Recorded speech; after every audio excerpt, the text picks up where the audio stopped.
CAPS helps students with their mental health through what we call Care Pathways.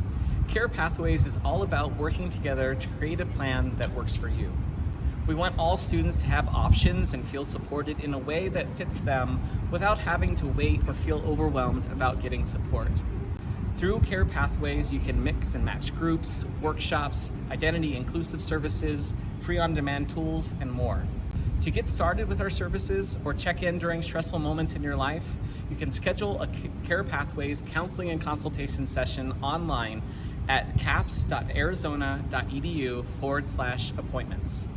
You'll meet a counselor and work to create a plan that best works for you. And when that plan is off campus, we'll help you get connected.